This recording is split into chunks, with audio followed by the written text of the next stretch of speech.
Buen día, mi nombre es Jennifer Paola Morelos Acevedo y el día de hoy voy a presentar los avances de mi tesis que lleva por nombre El desarrollo de la comprensión lectora con la presencia de la tecnología, una propuesta educativa en primarias rurales. El contenido de esta presentación es mostrar los objetivos, las preguntas y el contexto donde se realizó la investigación, las bases teóricas que fundamentan este trabajo, la investigación-acción y los instrumentos utilizados, así como el plan de intervención y por último mostrarles los resultados de la pregunta 2, 3, 4 y 5 y mis conclusiones preliminares. El objetivo general es desarrollar una intervención psicosociolingüística para fortalecer las habilidades de comprensión lectora de textos narrativos a través del uso de las TIC y conocer la percepción de los participantes de cuarto grado de la primaria rural Javier Rojo Gómez. Para ello realicé un análisis de necesidades en donde utilicé una guía de observación, una prueba diagnóstica y entrevistas a los estudiantes de cuarto grado.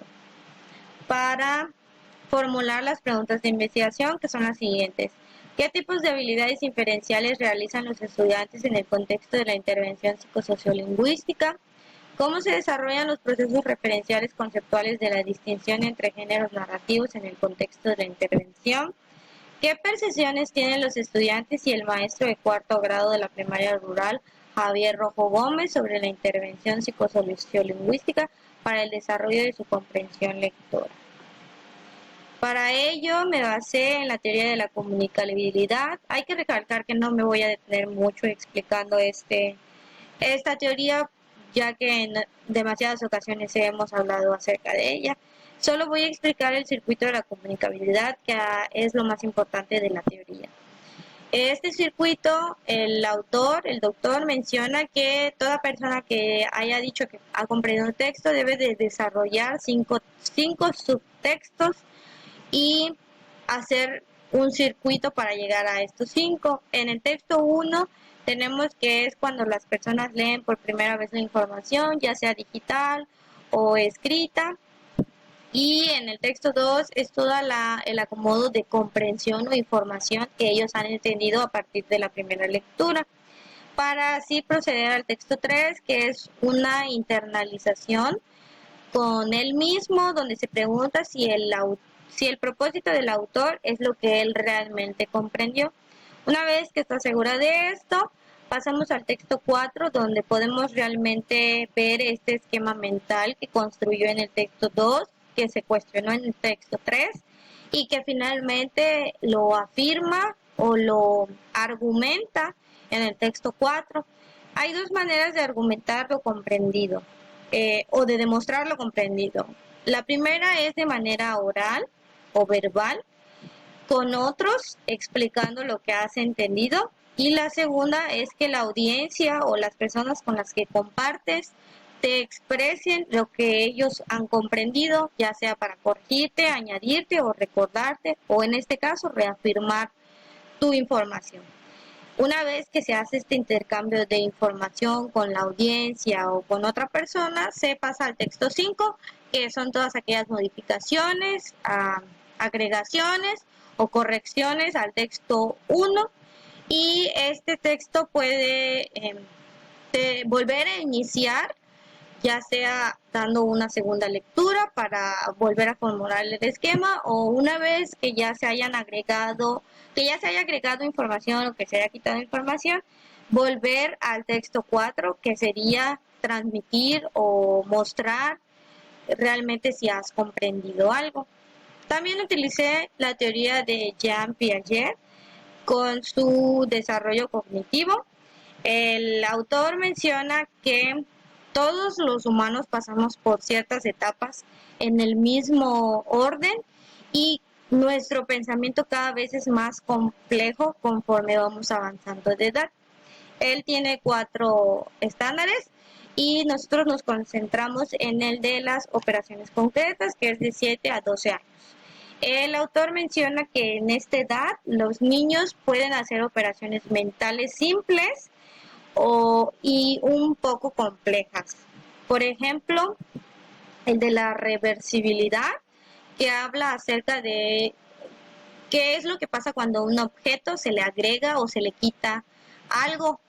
y también habla acerca de la seriación, que es la manera en que los estudiantes pueden acomodar ya sea hechos, sucesos o objetos físicos de menor a mayor escala o viceversa. La tecnología, utilicé las perspectivas de la tecnología dentro del salón de clases de César Cole, que es una tipología. Él igual tiene 4 tipos de tecnología dentro del salón de clases y yo solo me concentré en las TIC como instrumentos mediadores de la actividad conjunta desplegada por profesores y alumnos durante la realización de las tareas de enseñanza-aprendizaje.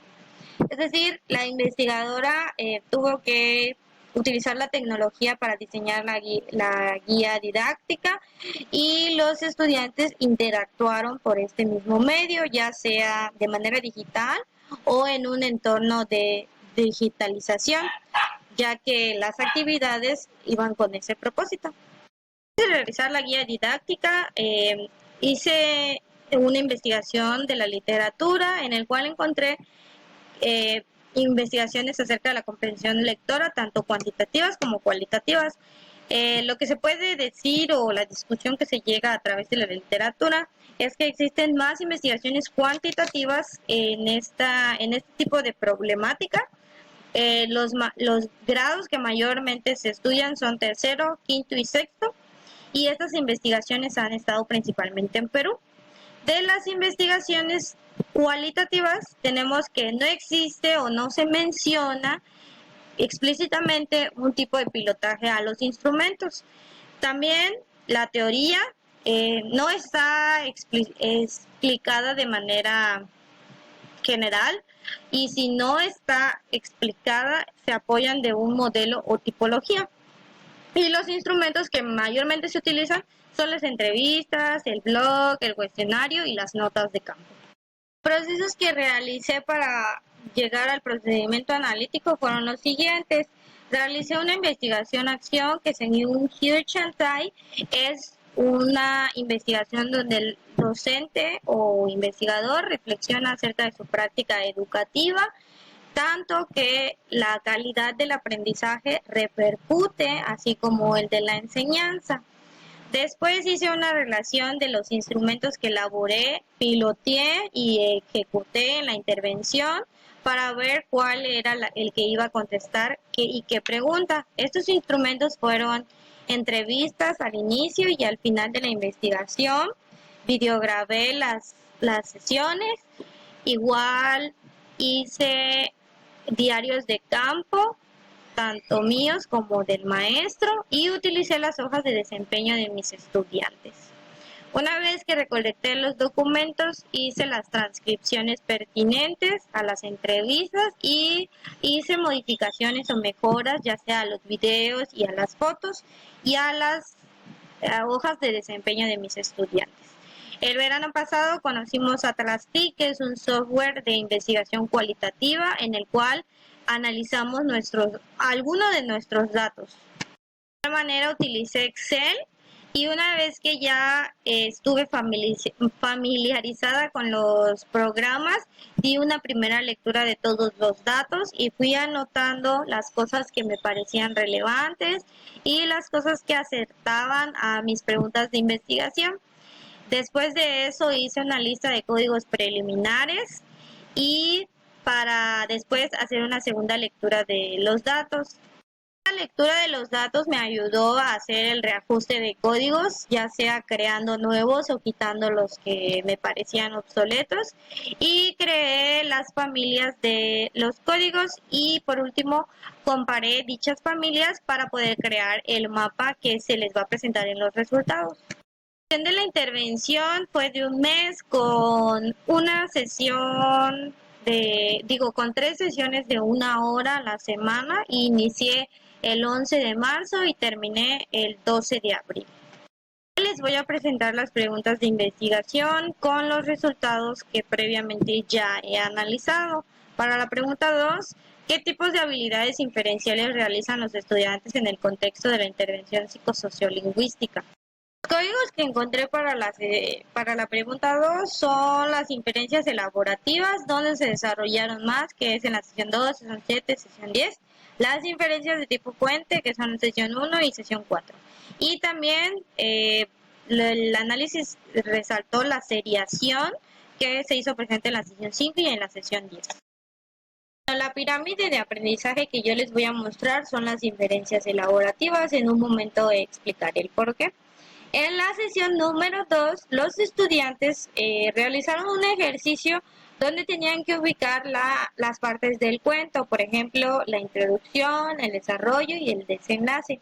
Esta actividad la realizaron de manera individual. Los resultados mostraron que la mayoría de los estudiantes lograron identificar al menos dos partes del cuento. Y esta misma actividad se realizó de manera colaborativa. Ahora los estudiantes tenían que plasmar una sola hoja de todas sus ideas y especificar dónde se encontraba en la introducción, el desarrollo y el desenlace. En el análisis se mostró que los alumnos que tuvieron problemas en la actividad individual fueron 8 alumnos positivos o 8 casos positivos que avanzaron para al menos recuperar 2 o 3 partes del cuento.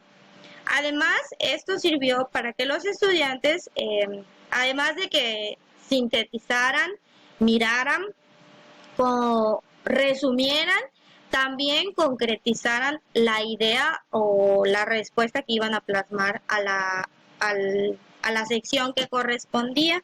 Y aparte de hacer todo este proceso, tenían que trabajar de manera simultánea con el compañero que se les asignó. Sección 7, el tema fue los valores. El análisis nos mostró que la mayoría de los estudiantes realizaron inferencias elaborativas y que en esta sesión, como en algunas otras, cuando el tema se trataba de una experiencia vivencial o algo que ya les habían enseñado, en este ejemplo, los valores, los estudiantes tenían respuestas más positivas o favorecedoras y su desempeño era pues positivo o un desempeño mejor de lo que en otras sesiones. Esto quiere decir o nos hace pensar que los estudiantes responden a situaciones vivenciales mejor que a situaciones que son ajenas a o que ellos desconocen en su totalidad. Y el tema otra vez fue algo acerca o un tema relacionado con los valores. ¿Cómo puede ser un buen gobernante? En esta sesión los estudiantes tenían que dar una respuesta a cómo puede ser un buen gobernante y tenían, además de dar esta respuesta, tenían que argumentar el por qué esa razón o esa respuesta tendría que ser algo positivo para que ellos se pudieran ser unos buenos gobernantes. Eso fue una actividad que hicieron después de leer una lectura que se llamaba Cómo puede ser un buen gobernante, acerca de una persona que cometía errores y que la justicia pues lo sentenció. Se realizó una lluvia de ideas donde la mayoría de los estudiantes participó y no solo participó, o sea, realmente dieron una respuesta y la argumentaron. Esto hace que el pensamiento sea cada vez más complejo y son mecanismos de pensamiento donde el estudiante no solo responde sí o no o te da una respuesta que tú quieres oír, sino que ellos argumentan por qué están dando dicha respuesta. La discusión recae en que los estudiantes, cuando se habla de la comprensión lectora, Parodi menciona que las inferencias que se deben de resaltar son las elaborativas, ya que estas son el porqué de la respuesta o el porqué de la comprensión total. Obligan a los lectores a desarrollar su pensamiento y además hacen que las situaciones reales o las situaciones generales las puedan transportar a una vivencia, a una experiencia vivencial o al menos a imaginárselas. Piaget menciona que las personas que se encuentran en este proceso, bueno, no en este proceso, en toda su teoría él menciona que los estudiantes son pequeños científicos que aprenden del mundo gracias a las experiencias que tienen. y no tanto por lo que se les enseña o por lo que se les puede transmitir, sino que todas las situaciones que ellos ven o que escuchan tienen que estar relacionadas meramente con su vida. Por ejemplo, como mencionábamos, los estudiantes tenían mejor desempeño cuando los temas se trataban de valores, es decir, en formación cívica y ética, y en inglés y en deportes también se fomentan este tipo de valores, ya sea en la lengua materna, en la lengua extranjera o en el tipo de movimientos que ellos hacen, ya que estas materias fomentan la convivencia y el trabajo en equipo. Se encontraron diferencias de tipo puente, pero por falta de tiempo no las voy a poder explicar. La tercera pregunta es cómo se desarrollan los procesos referenciales conceptuales de la distinción entre géneros narrativos en el contexto de la intervención. Esta pregunta surgió porque en el análisis de necesidades me di cuenta que los estudiantes no sabían diferenciar los diferentes tipos de géneros narrativos, a pesar de que todos comparten o son de una misma familia o de un mismo género. Los estudiantes no podían decir cuál era la diferencia entre un cuento y una fábula, o una fábula y una leyenda, o un poema de una rima. Entonces, lo que apareció en el análisis de necesidades fue lo siguiente. En resumen, en esta pregunta lo que pasó es que los estudiantes no podían hacer esta distinción y la investigadora desarrolló un plan de un tipo taller donde a través de presentaciones de PowerPoint, de Prezi, videos y lecturas digitales les pudo mostrar a los estudiantes cómo se hacían este tipo de distinciones, cuáles eran las principales características del cuento, la fábula y la leyenda, y cómo ellos podrían en una situación diferenciarlos unos de los otros. A partir de eso, el tipo de género que se desarrolló más fue el cuento, ya que en esta no sabían expresar realmente qué era un cuento. Después del taller pudieron hacer la asimilación y la acomodación, que es a lo que Piaget llama asimilación. Se refiere cuando un sujeto está en una situación donde la información no embona o no es pertinente a lo que le están pidiendo. Una vez que los estudiantes se dieron cuenta que la información que poseían no era la correcta, procedieron a realizar la acomodación. Escucharon, recibieron la nueva información a través del taller y a través de una experiencia vivencial pudieron aplicar lo ya aprendido con la maestra. La maestra puso algunas actividades donde tenían ellos que diferenciar estos tres tipos de textos. Este resultado está en disonancia con el estudio de Guanmacher y Rodríguez, ya que ellos utilizaron los mismos tipos de géneros narrativos y en su estudio se reflejó que la fábula fue el mejor texto narrativo que los estudiantes pudieron identificar. Lo que se encontró en el análisis de necesidades es de la comprensión, como la mera comprensión. Antes de la intervención, los alumnos tenían insuficiente acreditabilidad porque no podían expresar sus ideas, ya sea de manera oral o de manera escrita. Inclusive habían algunos que no podían argumentar ideas y daban la típica respuesta de no sé. Después del taller, después de la intervención, los estudiantes lograron